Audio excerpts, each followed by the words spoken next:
Bismillahirrahmanirrahim. Alhamdulillahirabbil alamin. Wassalatu wassalamu ala asyrafil anbiya'i wa sayyidil mursalin nabiyyina Muhammadin wa ala alihi wa sahbihi wa man tabi'ahum bi ihsanin ila yaumiddin.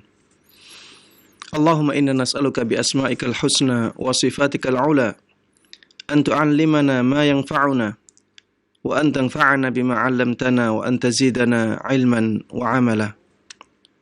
Para pemirsa Roja TV, para pendengar Radio Roja, dan seluruh kaum muslimin dan kaum muslimat dimanapun Anda berada, alhamdulillah, Allah subhanahu wa ta'ala masih memberikan kepada kita kenikmatan-kenikmatan yang tak terhingga, sehingga kita masih bisa melakukan aktivitas-aktivitas yang bermanfaat bagi kita, baik untuk dunia kita maupun untuk akhirat kita.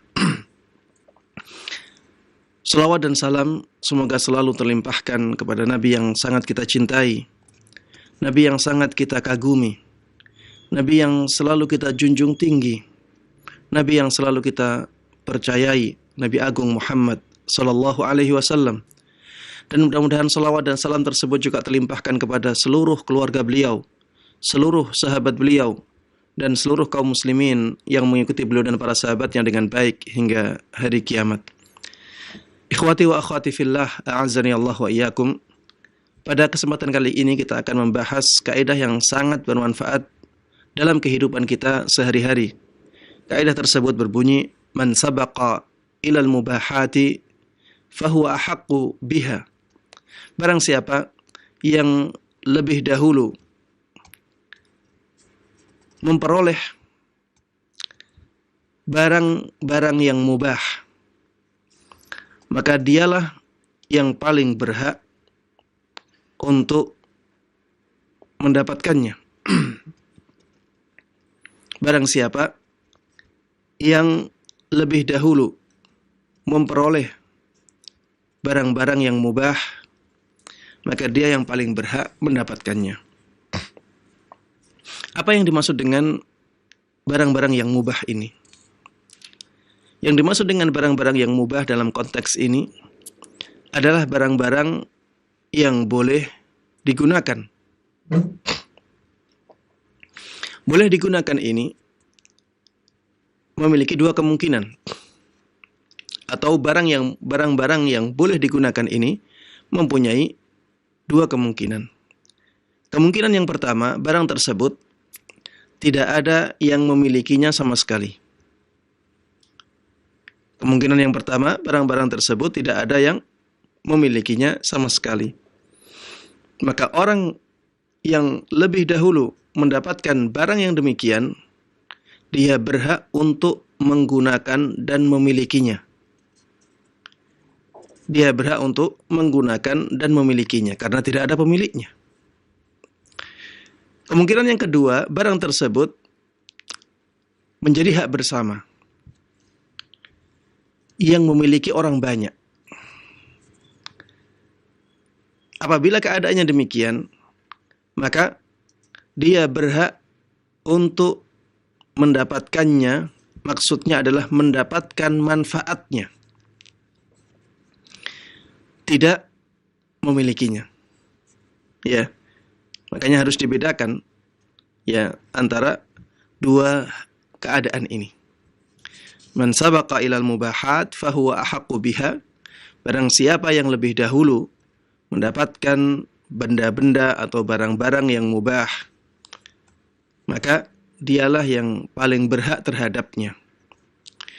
Kalau barang tersebut belum ada pemiliknya, dia paling berhak untuk menjadi pemiliknya. Dia juga yang paling berhak untuk memanfaatkannya. Kalau sudah ada pemiliknya, misalnya pemiliknya orang banyak, dia menjadi hak bersama, maka dia paling berhak terhadapnya, maksudnya adalah paling berhak untuk menggunakannya. Setelah dia selesai menggunakannya, baru orang lain. Kaidah ini ditunjukkan oleh hadis yang sangat dekat maknanya dengannya, yaitu hadis Nabi Muhammad sallallahu alaihi wasallam man sabaqa ila ma lam yasbiqhu muslim fahuwa lahu. Barang siapa yang terlebih dahulu mendapatkan sesuatu yang belum didapatkan oleh muslim yang lainnya, maka barang tersebut menjadi hak dia.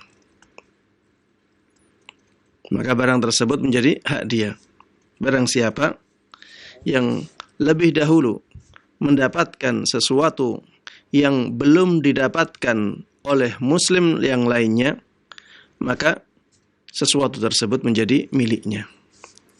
Hadis ini dari sisi sanad dhaif atau lemah, namun maknanya sahih, karena ada hadis-hadis lain yang menguatkan maknanya yang sanadnya sahih. Di antaranya adalah hadis Nabi Muhammad sallallahu alaihi wasallam yang diriwayatkan oleh Sa'id ibn Zaid, bahwa Rasulullah sallallahu alaihi wasallam menyabdakan, "Man ahya ardan mayyitah fahiya lahu." Barang siapa yang menghidupkan lahan yang mati, maka lahan tersebut menjadi miliknya. Barang siapa yang menghidupkan lahan yang mati, maka lahan tersebut menjadi miliknya. Yang dimaksud dengan lahan yang mati di sini adalah lahan yang tidak ada pemiliknya. Bukan lahan yang sudah ada pemiliknya, kemudian pemiliknya tidak menggarapnya. Ya, jangan salah mengartikan hadis ini. Hadis ini mengatakan, barang siapa yang menghidupkan tanah yang mati, maka tanah tersebut menjadi miliknya. Yang dimaksud dengan tanah yang mati bukan hanya tanah yang tidak digarap, tapi tanah yang tidak digarap dan tidak ada pemiliknya. Kalau misalnya ada orang yang datang ke tanah tersebut, kemudian membuat sumur di tanah itu, maka tanah itu menjadi milik dia. Atau misalnya tanah tersebut ya tidak ada pemiliknya, kemudian dibersihkan sama orang, maka orang tersebut yang paling berhak terhadap tanah itu. Atau misalnya tanah tersebut tanah yang becek, ya rawa-rawa, kemudian tidak ada pemiliknya, ada orang datang. Ada orang datang, kemudian dia datang dengan tanah dari luar, kemudian ditaruh di situ, sehingga tanah tersebut menjadi lebih tinggi dari tanah yang lainnya, sehingga tidak ada becek lagi, sehingga dia bisa menggunakannya, maka tanah tersebut menjadi miliknya. Ya, misalnya tanah ya dipenuhi dengan batu-batuan, tidak ada yang memiliki tanah tersebut, kemudian dia menyingkirkan batu-batu itu, setelah itu dia tanami, maka tanah tersebut menjadi haknya dia. Ya, inilah yang dimaksud dengan hadis ini, man ahya ardan mayyitah fahiya lahu. Barang siapa yang menghidupkan tanah yang mati, maksudnya tanpa pemilik dan tidak digarap, maka tanah tersebut menjadi miliknya. Ya, hadis ini hadis yang sahih. Ya. Dan maknanya sama dengan hadis yang tadi. Maknanya semakna dengan hadis man sabaqa ila ma lam yasbiqhu muslim fahuwa lahu.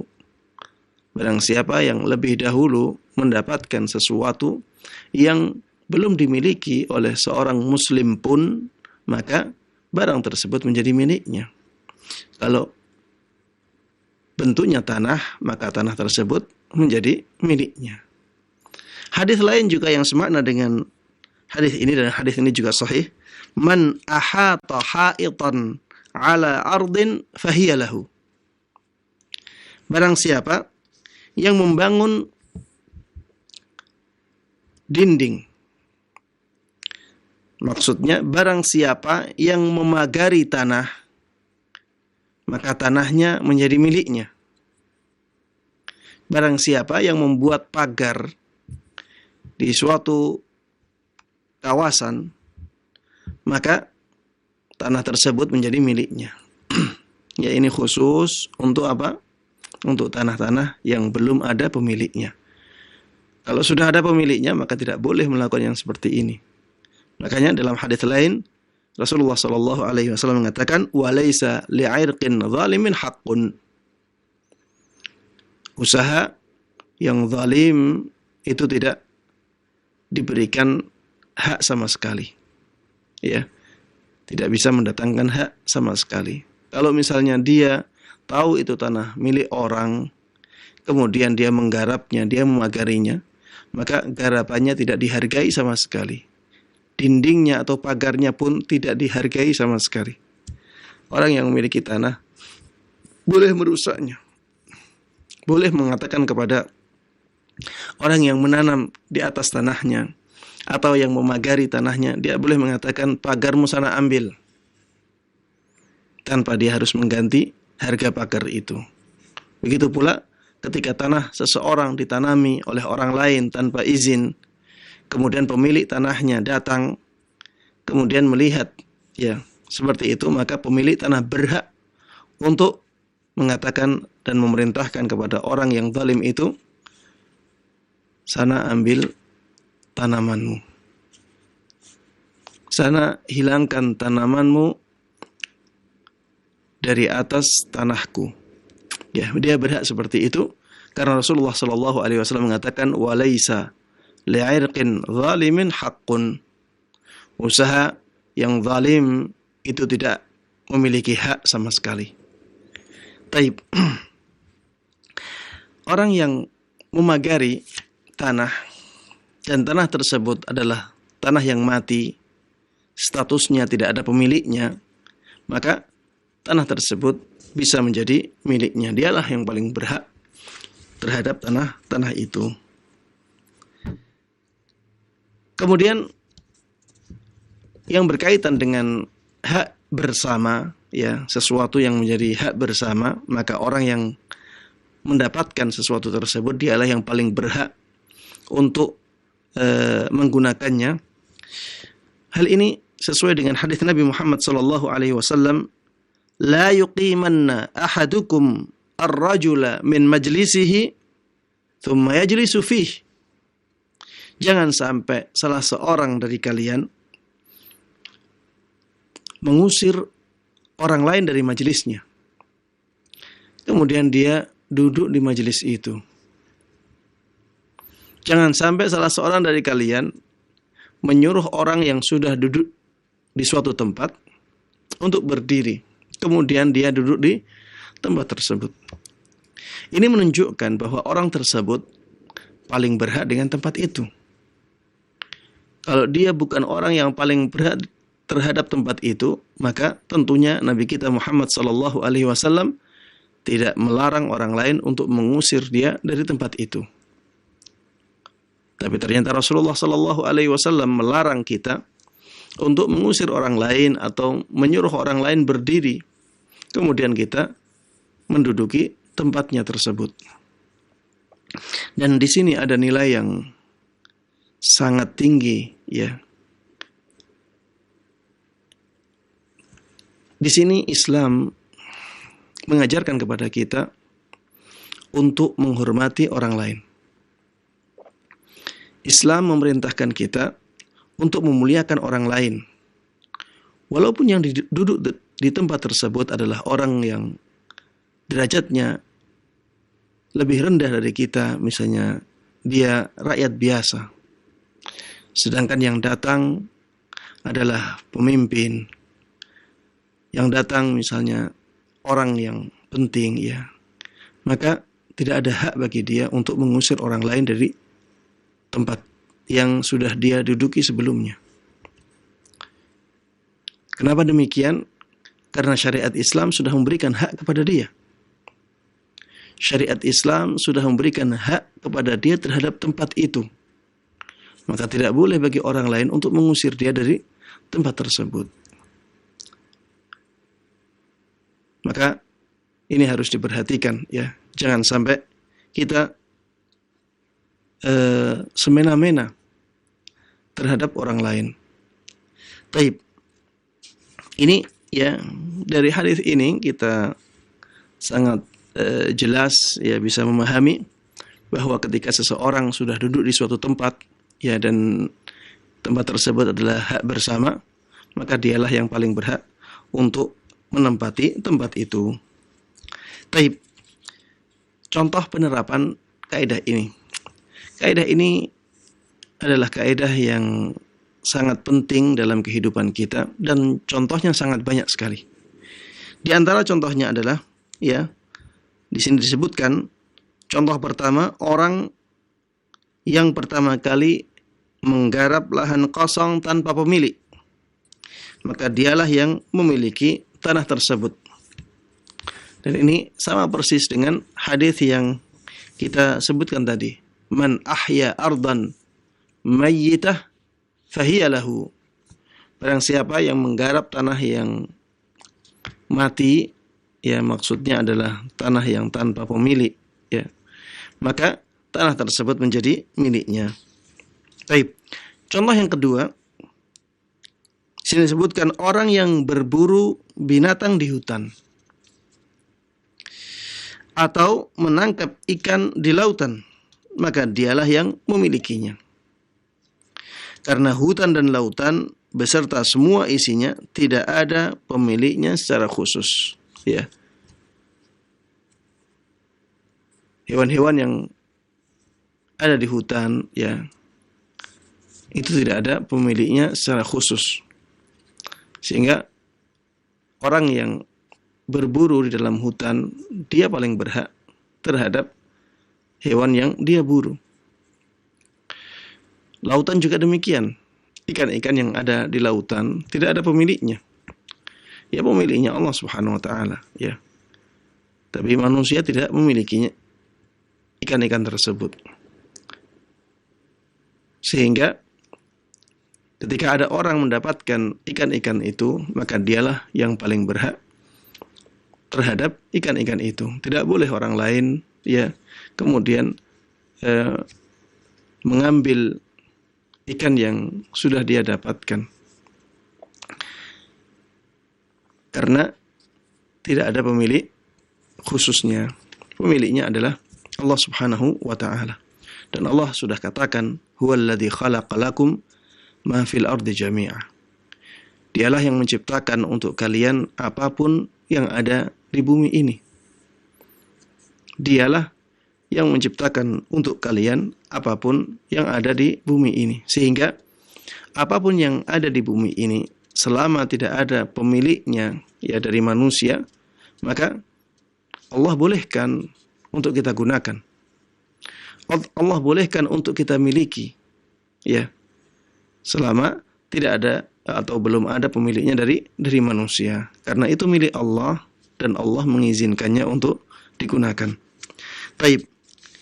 Contoh yang ketiga tidak disebutkan di dalam buku ini, ya. Saya perbanyak contoh biar lebih mudah dan lebih jelas arti dari kaidah yang sedang kita bahas. Contoh yang ketiga adalah hak cipta. Seseorang misalnya dia menciptakan sebuah alat. Kemudian alat tersebut dipatenkan. Maka alat tersebut menjadi haknya dia. Kalau ada orang lain yang ingin membuat alat seperti itu, maka dia harus izin dulu. Karena sekarang pemiliknya sudah ada. Sudah dimiliki oleh seseorang. Ya, hak cipta ini ya bisa masuk ke dalam kaidah kita. Man sabaqa ilal mubahat fahiya lahu.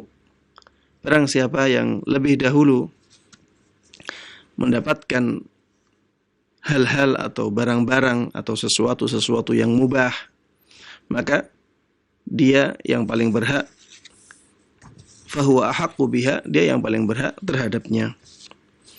Hak cipta dulu tidak ada di zaman awal Islam, ya. Tapi sekarang hak cipta dilindungi. Hak cipta dianggap harta kekayaan. Sehingga di zaman kita ini, ketika ada sesuatu yang sudah dipatenkan, maka tidak boleh bagi orang lain untuk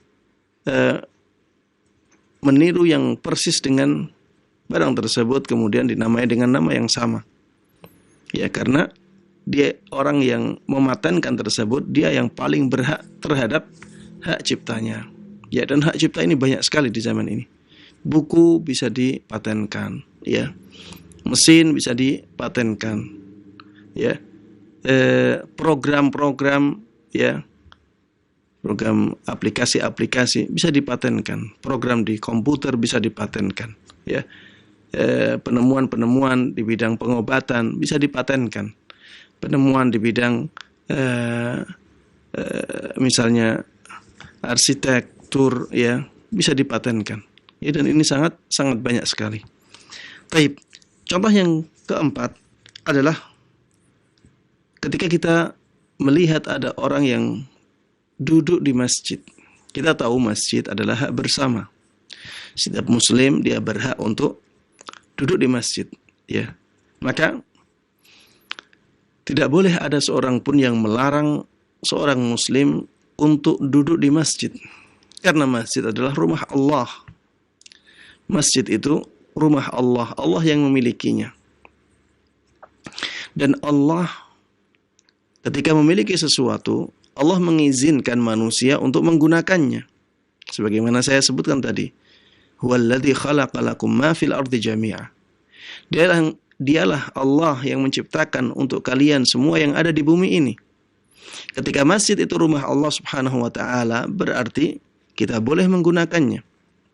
Ya, kita boleh menggunakan tempat yang ada di masjid tersebut untuk kita duduki. Sehingga kalau ada orang yang datang ke masjid untuk duduk, tidak boleh bagi seorang pun untuk melarang dia duduk di tempat tersebut. Dan tidak boleh ada orang lain, ya, mengusir orang di dalam masjid. Tidak boleh ada orang lain mengusir orang yang sudah duduk di masjid, kemudian dia duduk di tempat tersebut. Ini tidak boleh, ya. Dan ini harus diperhatikan. Kecuali apabila ada aturan-aturan yang mempertimbangkan maslahat. Ya, misalnya sekarang ini kalau masjid di malam hari tidak ditutup, bisa disalahgunakan oleh oknum-oknum yang tidak bertanggung jawab. Sehingga dibolehkan bagi DKM dia untuk menutup masjid. Agar apa? Agar masjid tersebut tidak disalahgunakan. Sehingga ketika DKM ingin menutup masjid dan konsekuensinya adalah mengeluarkan orang-orang yang tadinya duduk di masjid, maka tidak masalah. Tidak masalah bagi DKM untuk mengusir atau mengeluarkan orang yang duduk di dalam masjid ketika sudah ada aturan itu.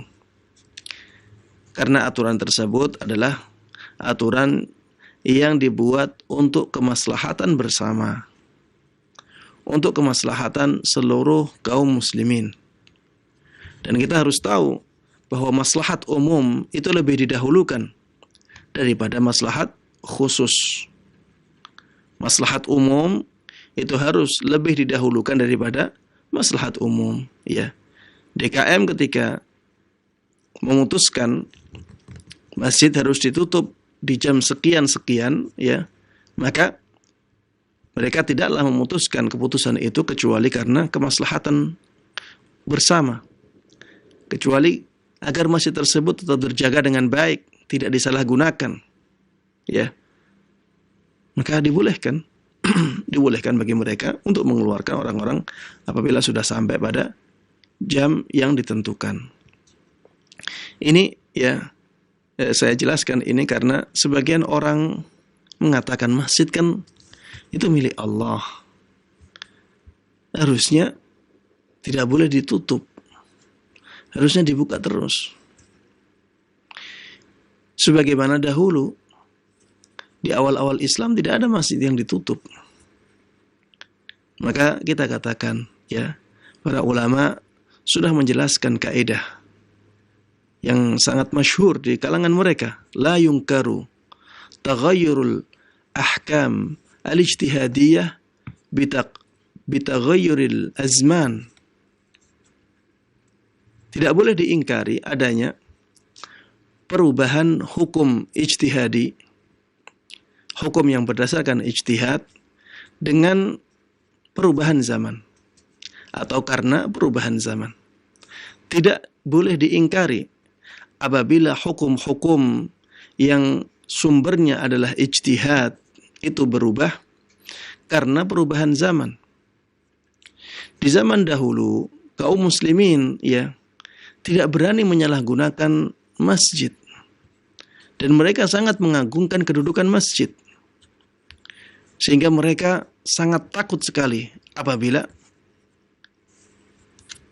menyalahgunakan rumah Allah itu.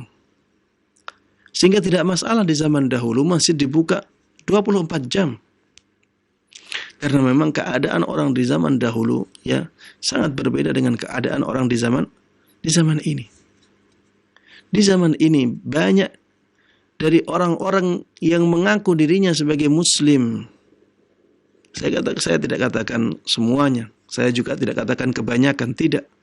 Tapi banyak dari orang-orang yang mengaku dirinya sebagai muslim tidak menghormati masjid sama sekali. Saya mendengar dengan telinga saya sendiri ada masjid-masjid yang digunakan untuk berpacaran. Ada masjid yang digunakan untuk minum minuman keras. Mereka menunggu kaum muslimin keluar dari masjidnya. Jam 11 malam, jam 12 malam mereka masuk. Ada yang pacaran di sana, ada yang minum minuman keras, ya. Ada orang-orang yang mereka tidak mau ngontrak rumah, padahal mampu. Mereka memanfaatkan masjid sebagai rumah mereka. Dan mereka tidak menjaga kehormatan masjid. Dan akhirnya banyak yang seperti ini. Kalau masih dibiarkan seperti ini, ya, terbuka, kemudian dimanfaatkan oleh orang-orang yang tidak bertanggung jawab tersebut, maka kemaslahatan umum akan menjadi hilang. Ada orang-orang di zaman ini, ya, mencuri kas masjid. Kas masjid dicuri, subhanallah. Di mana penghormatan mereka terhadap rumah Allah tersebut? Keadaannya sudah berbeda. Tidak seperti di zaman dahulu. Maka apabila hukum berbeda, maka ini tidak ada masalah. Karena hukum di zaman dahulu tersebut sesuai dengan asalnya. Asalnya itu memang milik Allah. Dan Allah membolehkan kepada siapapun untuk menggunakannya. Tapi sekarang, karena apabila hukum tersebut tetap dilakukan seperti itu, maslahat umum kaum muslimin menjadi terganggu, maka kita boleh menutup masjid tersebut untuk mendahulukan kemaslahatan umum bagi kaum muslimin, ya. Adapun tadi kemaslahatan beberapa individu tersebut, ya, maka kita bisa tinggalkan untuk meraih atau untuk sampai kepada kemaslahatan umum kaum muslimin. Baik. Contoh yang berikutnya adalah apabila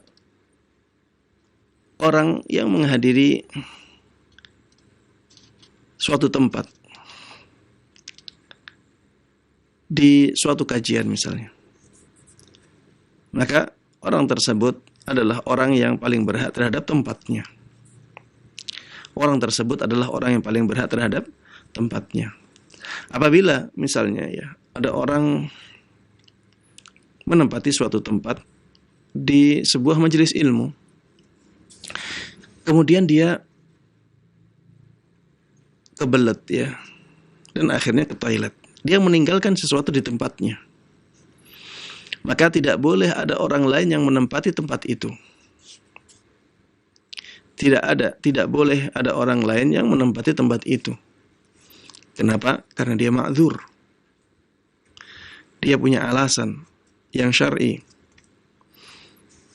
untuk meninggalkan tempat itu dan kembali lagi. Dia kebelet, ya akhirnya dia harus ke toilet.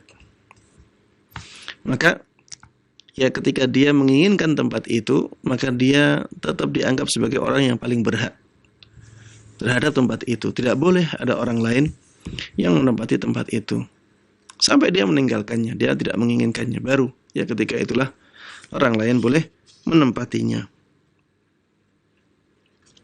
Contoh yang berikutnya adalah apabila ada orang ya mencari kayu bakar di hutan. Ketika ada orang mencari kayu bakar di hutan, ya, maka dialah yang paling berhak dengan kayu bakar itu. Karena apa? Karena kayu bakar yang ada di hutan adalah minal mubahat. Ya, sesuatu yang dibolehkan untuk digunakan. Tidak ada pemiliknya, ya. Atau misalnya kayu bakar tersebut adalah ranting-ranting yang jatuh dan pemiliknya tidak mau menggunakannya. Maka dibolehkan ya bagi orang yang mencari kayu bakar untuk mendapatkan kayu itu. Dia lebih berhak. Begitu pula rumput, ya. Rumput ini hak umum. Rumput ini hak bersama, walaupun di atas tanah orang lain. Walaupun di atas tanah orang lain. Kenapa demikian? Karena Rasulullah SAW sudah menjelaskan itu, bahwa rumput termasuk hak bersama, ya. Kecuali kalau tempatnya dipagar. Kecuali kalau tempatnya dipagar dan orang yang memiliki tempat tersebut tidak menginginkan ada orang lain yang masuk. Ya, ini masalah lain. Tapi kalau misalnya tempatnya tidak dipagar, ya, dan terbuka untuk umum, maka siapapun berhak untuk mengambil rumputnya. Ya. An-nasu syuraka'u fi tsalath. Ya. Manusia itu memiliki hak bersama di dalam 3 hal, ya. Di antaranya adalah rumput, ya. Al-ma'u wal kala'u wa an-nar. Ya. Jadi ada air, ada rumput, ada api. Ini hak bersama sehingga tidak boleh ada orang yang mengharamkan hal tersebut. Allah Subhanahu wa taala sudah menetapkan hak tersebut, ya, itu menjadi hak bersama. Baik. Contoh yang lain ya seperti tempat di pasar. Apabila ada pasar yang diperuntukkan untuk semua orang, bukan yang di kios-kios, ya. Kalau di kios sudah ada pemiliknya itu. Ada pemilik khususnya. Ada orang yang berhak dan dia khusus menggunakan tempat itu. Tapi ada pasar yang dibuka memang sebagai fasilitas umum. Pemerintah misalnya ya menyediakan tempat bagi orang yang ingin berjualan di tempat tersebut. Dibuka secara umum, ya. Nanti kalau misalnya selesai sudah disuruh pulang semuanya. Barang-barangnya menjadi tidak ada. Ya, barang-barangnya dibawa semuanya. Maka tempat-tempat yang seperti ini, ya, cara untuk menentukan siapa yang paling berhak terhadap tempat tersebut adalah orang yang paling pertama kali datang ke tempat itu. Dialah yang paling berhak untuk mendapatkannya. Dan sekarang ini juga terjadi di tempat-tempat kajian. Ya, karena kajian itu biasanya ya, apalagi yang ustadz-ustadznya banyak dihadiri oleh kaum muslimin, ya. Di sana akan banyak tempat-tempat yang diperuntukkan secara umum untuk para penjual, untuk para pedagang, ya. Maka siapapun yang datang pertama kali, dialah yang paling berhak terhadap tempat-tempat itu. Tidak boleh pedagang datang belakangan, kemudian dia menggunakan tempat itu, ya. Karena ini hak bersama. Maka siapapun yang paling dahulu mendapatkannya, dialah yang paling berhak terhadap tempat itu. Contohnya lagi, misalnya ya, sungai yang umum, ya. Ini airnya tidak boleh dimonopoli. Airnya tidak boleh dimonopoli. Siapa yang paling berhak untuk mendapatkan sungai itu? Yang paling berhak adalah orang yang tanahnya paling dekat. Maksudnya bukan berarti dia memiliki sungai secara penuh, tidak. Maksudnya dialah orang yang harusnya pertama kali mendapatkan manfaat dari sungai itu. Kalau misalnya sungai itu sungai pengairan, ya, maka orang yang paling dekat dengan sungai tersebut, dia yang paling pertama kali mendapatkan air sungai itu. Dia sudah selesai, baru orang yang setelahnya. Karena dialah orang yang paling dekat dengan sungai itu. Maka dia yang paling berhak untuk mendapatkannya yang pertama kali. Ya, ini contoh-contoh ya, dan contoh yang lainnya sangat banyak ya. Namun saya melihat contoh-contoh yang ada sudah bisa kita gunakan untuk memahami dengan baik ya kaidah yang sedang kita bahas ya. Man sabaqa ilal mubahat fahuwa ahaqqu biha. Barang siapa yang lebih dahulu mendapatkan sesuatu yang mubah, maka dialah yang paling berhak terhadap sesuatu tersebut ya. Maka tadi kita harus memahami di sana ada sesuatu yang mubah yang belum ada pemiliknya. Kalau sesuatu yang mubah tersebut belum ada pemiliknya, maka orang yang pertama kali mendapatkannya dialah yang memilikinya. Dialah yang paling berhak terhadapnya. Kalau sesuatu tersebut milik bersama, maka orang yang pertama kali mendapatkan sesuatu tersebut, dialah yang paling berhak untuk memanfaatkannya. Ya, ini yang harus difahami dengan baik ya. Mudah-mudahan penjelasan yang saya sampaikan bisa difahami dengan mudah.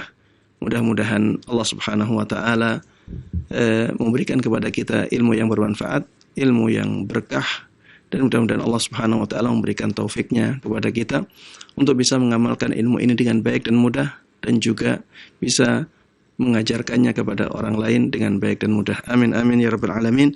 Wa sallallahu wa sallama wa baraka ala nabiyyina Muhammadin wa ala alihi wa sahbihi wa man tabi'ahum bi ihsanin ila yaumiddin. Walhamdulillahi rabbil alamin. Nah, jazakallahu khairan wa barakallahu fikum pada Ustadz Dr. Musyafa Adarini hafizahullahu ta'ala atas pembahasan materi yang sangat bermanfaat sekali dari buku Al-Qawaidul Fiqhiyah, kaidah-kaidah praktis memahami fikih Islami. Nah, ikhwata Islam azakumullah, saatnya kami membuka sesi tanya jawab. Silakan bagi Anda yang ingin bertanya secara langsung. Assalamualaikum warahmatullahi wabarakatuh. Waalaikumsalam warahmatullahi wabarakatuh. Dengan Bapak siapa di mana? Rizal di Singkawang, Kalimantan Barat. Ya, silakan Pak Rizal. Barakallahu fiik, Ustaz. Wa fiik barakallah. Begini, Ustaz, di depan rumah kami tinggal itu ada tanah kosong. Pemiliknya kedua orang tua mereka sudah meninggal. Ya.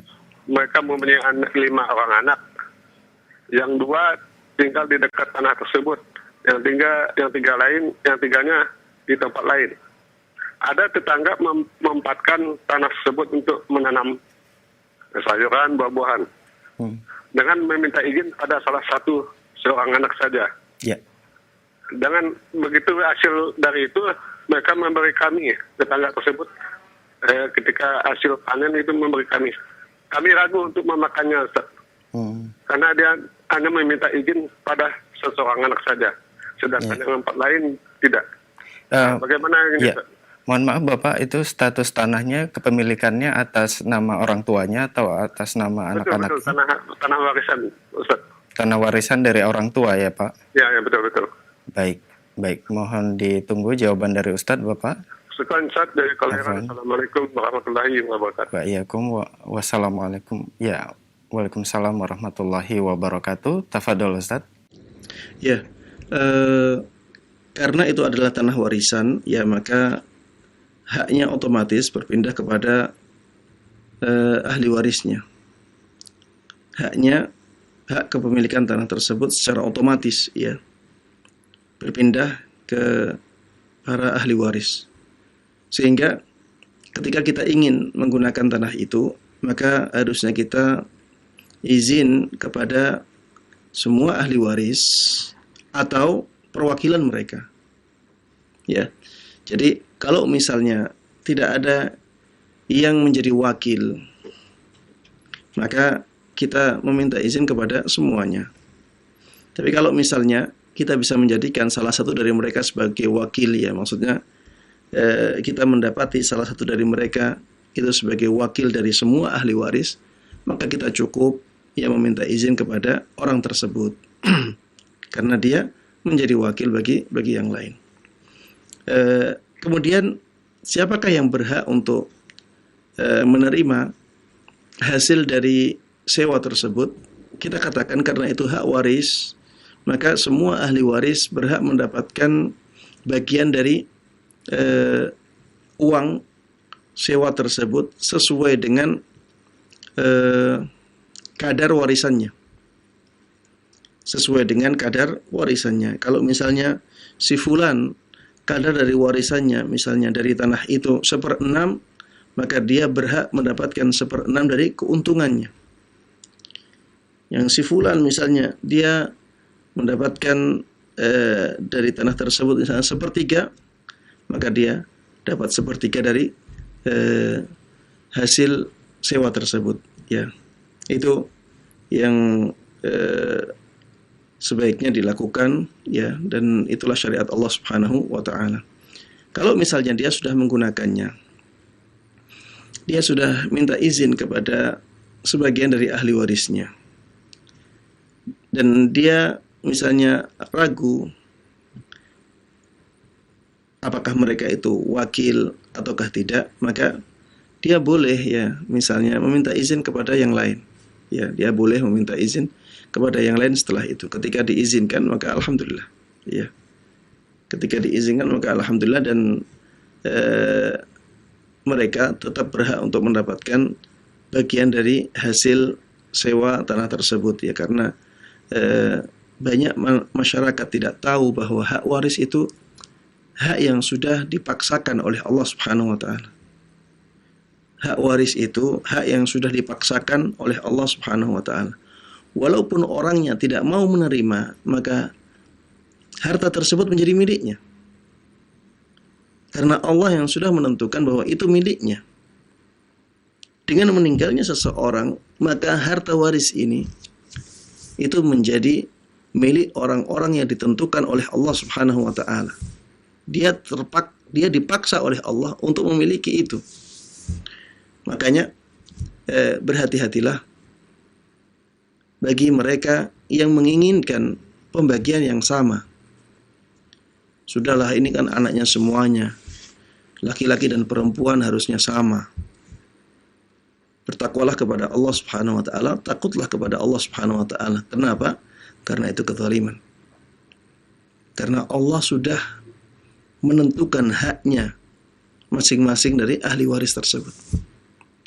Kalau misalnya anak perempuan harusnya mendapatkan setengahnya anak laki-laki, tapi kemudian akhirnya dia mendapatkan yang sama, maka yang lebihnya itu bukan hak dia. Lebihnya itu adalah uang yang haram, ya. Makanya kita harus ya sangat berhati-hati dalam masalah ini. Ya, uang yang haram itu uang yang panas. Maksudnya uang yang panas ini adalah uang yang sangat besar kemungkinannya mendatangkan hukuman dari Allah Subhanahu wa ta'ala. Ustadz, adakah solusi ya kalau misalnya ingin disamakan? Ada solusinya, tapi juga agak ribet. Solusinya adalah setiap anak harus tahu bagiannya masing-masing. Bagian sebagaimana yang diinginkan oleh Allah Subhanahu wa taala harus diketahui oleh dia. Kemudian setelah itu dia tahu ya berapa yang harus dia sedekahkan kepada saudaranya. Berapa yang harus dia sedekahkan kepada saudaranya. Dia ikhlaskan itu untuk saudaranya agar saudaranya mendapatkan sesuatu yang sama dengan dia. Dia punya kewajiban untuk menerapkan syariat Allah, ya. Sehingga dia harus tahu, oh saya itu sebenarnya mendapatkan misalnya ya 100 juta. Itu hak saya. Ya, dan saya terima hak ini. Kemudian setelah itu yang 20 juta ini harus saya keluarkan agar menyamakan hak untuk yang lain. Ya. Maka dia tahu berapa hak dia dan dia tahu berapa yang dia berikan kepada saudara-saudara yang lainnya. Kalau tidak demikian, maka ketahuilah hak yang diambil melebihi hak dia sebenarnya yang diinginkan oleh Allah Subhanahu wa taala, itu adalah hak yang diharamkan oleh Allah Subhanahu wa taala. Wallahu a'lam. Nah, jazakallahu khairan wa barakallahu fiik Ustaz atas jawaban yang telah disampaikan. Semoga bermanfaat untuk penanya Pak Rizal yang berada di Kalimantan. Nah, khotat selama azakumullah, masih kami buka kesempatan bagi Anda yang ingin bertanya secara langsung. Halo. Halo, Assalamualaikum. Waalaikumsalam warahmatullahi wabarakatuh. Dengan Bapak siapa di mana? Dengan Abu Ayub di Bekasi. Abu Ayub di Bekasi, silakan. Iya, mau bertanya Ustadz, di perumahan biasanya di bagian depan banyak orang ambil sumur bor dari tanah yang bukan haknya. Ada di sebelah depannya itu ada di depan selokan, itu bagaimana hukumnya Ustadz? Ya. Ya, jazakumullah. Assalamualaikum warahmatullahi wabarakatuh. Waalaikumsalam warahmatullahi wabarakatuh. Tafadhol Ustaz. Sebaiknya ya dihindari hal ini. Sebaiknya hal ini dihindari karena itu adalah haknya umum, ya, bukan untuk pribadi. Kemudian dikhawatirkan yang seperti itu bisa memberikan mudarat yang besar terhadap kepentingan umum, ya. Kemudian dari sisi peraturan, ya dari sisi peraturan kemungkinan besar ya yang seperti itu tidak dibolehkan. Kemungkinan besar yang seperti itu tidak dibolehkan karena itu adalah bentuk memanfaatkan sesuatu yang menjadi hak bersama untuk kepentingan individu tertentu, ya. Dan ini jelas ya tidak selaras dengan sikap amanah, dan ini termasuk di antara bentuk sikap khianat terhadap kepentingan umum. Sehingga kalau kita ingin yang membuat sumur bor, ya, maka buatlah di tempat kita sendiri. Buatlah di tempat kita sendiri. Ya, tidak masalah ya kita mengorbankan sedikit harta, tapi nantinya harta kita jelas-jelas ya sesuatu yang dihalalkan oleh Allah Subhanahu wa taala. Ya, daripada kita melakukan sesuatu yang seperti itu yang akhirnya kita menjadi ragu sendiri. Kita terjatuh ke dalam perkara yang syubhat seperti itu. Ya, dan harta kita yang kita keluarkan untuk menyelamatkan kita dari sesuatu yang syubhat, ya, sesuatu yang diharamkan oleh Allah Subhanahu wa taala, nantinya akan diganti oleh Allah Subhanahu wa taala, ya. Nantinya akan diganti oleh Allah Subhanahu wa taala dengan sesuatu yang lebih besar, sesuatu yang lebih mulia, sesuatu yang lebih kekal, ya. Maka ya hindari hal-hal yang seperti itu, wallahu taala a'lam. Jazakallahu khairan wa barakallahu fiik Ustaz atas jawaban yang disampaikan. Dan pertanyaan selanjutnya kami coba angkat dari pesan singkat yang sudah masuk di kesempatan pagi yang berbahagia ini. Assalamualaikum warahmatullahi wabarakatuh Ustaz. Ustaz, bagaimana hukumnya bila ada orang yang menyewa atau mengontrak rumah dalam jangka waktu tertentu dan di halaman rumah tersebut ada tanaman pohon mangga dan pohon rambutan? Pertanyaannya, selama rumah tersebut masih dalam masa kontrak dan pohon mangga dan rambutan itu berbuah, apakah ada hak orang yang mengontrak memetik atau menikmati buah-buah tersebut, atau harus seizin yang punya rumah? Dan bagaimana pula kalau buah tersebut masak di pohon dan jatuh dengan sendirinya ke tanah? Mohon nasihatnya Ustaz, jazakallahu khairan. Baik. Pada asalnya ya, ketika seseorang menyewa tanah, ya maka semua yang ada di tanah tersebut bisa dimanfaatkan oleh dia. Semua yang ada di tanah tersebut bisa dimanfaatkan oleh dia. Kalau manfaatnya adalah dengan dimakan, maka boleh. Ya, boleh bagi dia untuk memanfaatkan buah tersebut dengan memakannya. Pada asalnya demikian. Ya. Kalau misalnya tidak ada perjanjian, bagaimana Ustadz? Tidak ada perjanjian masalah buah-buahan itu. Kita katakan boleh. Pada asalnya demikian. Pada asalnya akad yang diperuntukkan atau objeknya tanah, maka yang ada di atas tanah tersebut taba'. Hukumnya mengikuti. Ya. Kalau tanahnya disewa, berarti itu bertanda atau itu dalil, itu bukti bahwa pohonnya juga disewa. Sehingga pohonnya boleh digunakan. Kalau manfaat dari pohon tersebut adalah buah, maka buahnya boleh dia makan, buahnya boleh dia jual. Ya, ini pada asalnya demikian. Kecuali apabila pemilik tanah tersebut mengecualikannya. Seperti misalnya, saya sewakan rumah ini, tapi pohon tersebut buahnya tetap menjadi hak saya. Tidak boleh kamu menjualnya, tidak boleh kamu memakannya misalnya. Maka seperti ini tidak dibolehkan ya bagi penyewa untuk mengambil atau memanfaatkan pohon tersebut. Kecuali kalau misalnya dia mengambil, dan dia makan langsung di tempat itu, maka insya Allah tidak ada masalah. Ini pengecualian karena ada hadis lain ya. Kalau dia mengambil, dia makan di situ, ya, dia tidak menyimpannya di rumah, ya maka insya Allah tidak ada masalah di sini. Tapi kalau dia bawa kresek, kemudian dia bawa ke rumah, ya maka menjadi tidak boleh lagi. Ada hadis yang mengatakan demikian, bahwa apabila ada seseorang melewati sebuah pohon, dia menginginkan buah di pohon tersebut, ya, dan tidak ada yang memagari, tidak ada pagarnya, ya, maka dia dibolehkan untuk mengambil buah dari pohon tersebut, ya, tapi tidak boleh dia bawa, dia makan di situ. Tidak boleh dia membawanya keluar, ya. Tapi kalau makan di situ tidak menjadi masalah.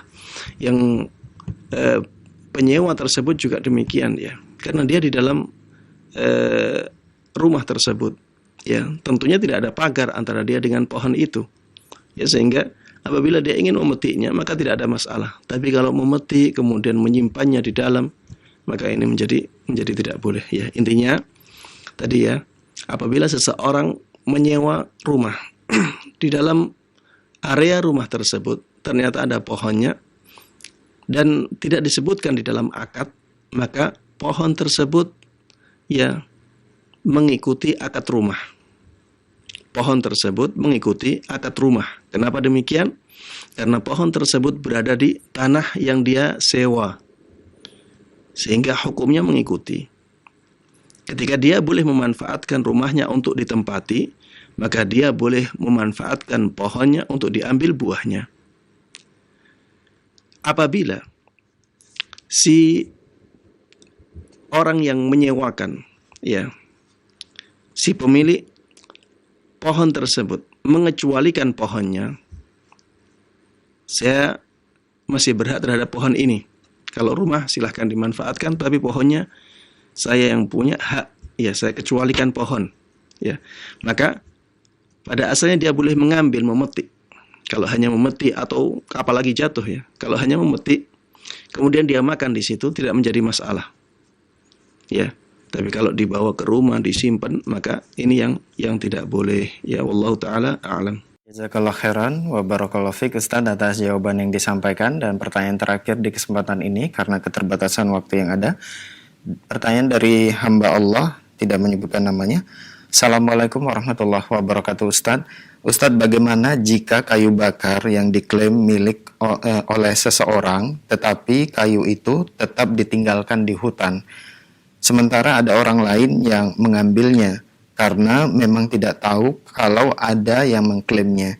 Pertanyaannya, apakah orang yang mengambil kayu tersebut dianggap telah mencuri, Ustadz? Syukron. Dia tidak dianggap sebagai orang yang mencuri, ya.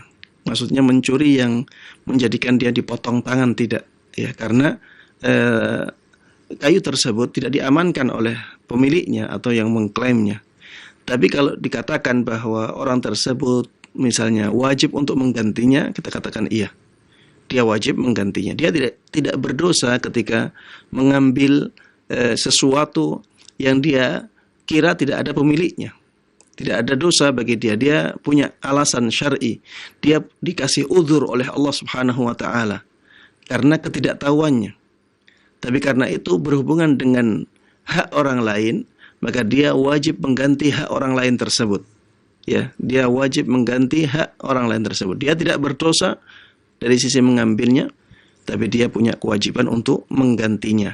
Ya, kalau benar itu milik orang lain. Makanya ketika misalnya kayunya itu banyak sekali atau kayunya sedikit tapi sangat berharga sekali, misalnya kayu gaharu misalnya, dia lihat tidak ada yang memilikinya, akhirnya dia ambil, ternyata sangat mahal sekali. Ya, kita kalau dikatakan itu mencuri, maka ini mencuri yang tidak memenuhi syarat, ya, sebagai had. Kalau dilakukan, ya, tidak memenuhi syarat, orang tersebut misalnya dipotong tangannya, tidak, ya, karena dia tidak berdosa di situ. Tidak berdosanya itu karena kejahilan dia. Tapi kalau misalnya pemiliknya menuntut orang tersebut untuk mengembalikan atau mengganti rugi, ya, maka orang tersebut yang mengambil harus mengganti rugi, ya, harus mengganti rugi, harus mengembalikannya. Kalau ada barangnya dikembalikan. Kalau misalnya sudah dijual, berapa hasil dari penjualan itu dia kembalikan, ya, itu kewajiban. Tapi mengambilnya tidak dikatakan sebagai tindakan mencuri, misalnya yang menjadikan seseorang harus dipotong tangannya. Ya, wallahu taala alam. Demikian yang bisa Ana sampaikan dalam kesempatan kali ini, ya. Mudah-mudahan Allah Subhanahu wa taala berkahi ilmu kita, dan mudah-mudahan Allah Subhanahu wa taala memberikan taufiknya kepada kita untuk terus berjalan di atas syariat Allah Subhanahu wa taala hingga ajal menjemput kita. Amin amin ya rabbal alamin. Wassallallahu wasallama wa baraka ala nabiyyina Muhammadin wa ala alihi wa sahbihi wa man tabi'ahum bi ihsanin ila yaumiddin. Wa subhanakallahumma wa bihamdik asyhadu an la ilaha illa anta astaghfiruka wa atubu ilaik. Wassalamu alaikum warahmatullahi wabarakatuh.